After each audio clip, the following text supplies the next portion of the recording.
So what we have is a requirement for realistic reflections. But this game really just takes it to the next level. So one of the things that really characterizes this game is the amazing characters.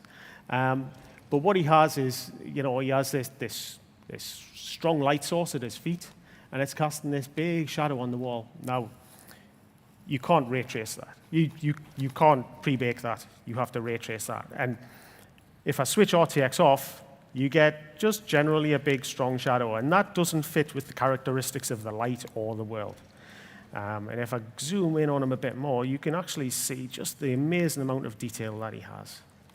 So if I go over here, you actually see that all that detail is correctly reflected, including the shadow, in this parabolic mirror. So if I look across here, you can actually see in the surface of the bomb that he is actually correctly reflected, and the shadows are fully intact. So a little wander through this amazing world. This has an absolutely beautiful aesthetic. There's some real artistry in here. Now, this guy, again, he has a strong light. And with RTX off, it's just a strong light with a very harsh shadow. And it detracts from the real beauty of these models. So as you can see, it isn't just static. We have some dynamics in here. If I switch RTX on, it still works. And it softens properly. You get the penumbra, you get the umbra. Absolutely everything's right. So let's have a look at something really interesting.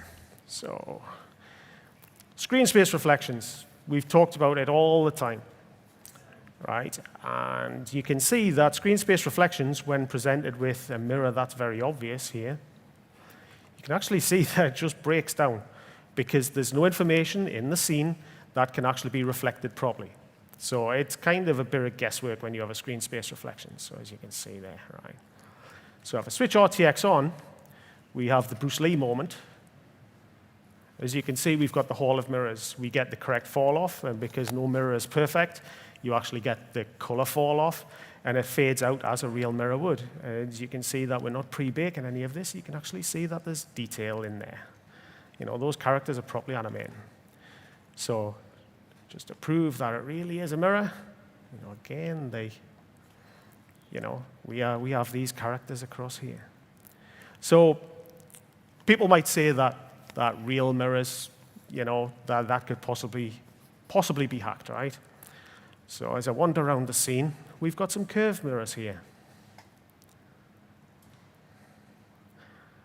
Okay, and you can see that they're just, they're breaking down, they're not quite right. The graphics are still beautiful, but they're not quite right. Now, if I switch RTX on, what we have here is we have multiple interreflections from two curved mirrors bouncing off each other. And there are more mirrors in the scene. We're not limited to two. We still have the Hall of Mirrors effect going on across here. This is real ray tracing. And these are two convex mirrors. Now, on the other side of a convex mirror, we also have a concave mirror, and that reflects correctly what is going on across this side of the room.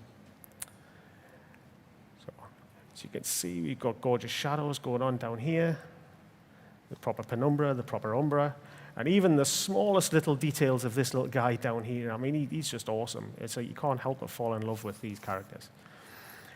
And with that, I'd like to thank you, and I think Mundfish have done an amazing job with this.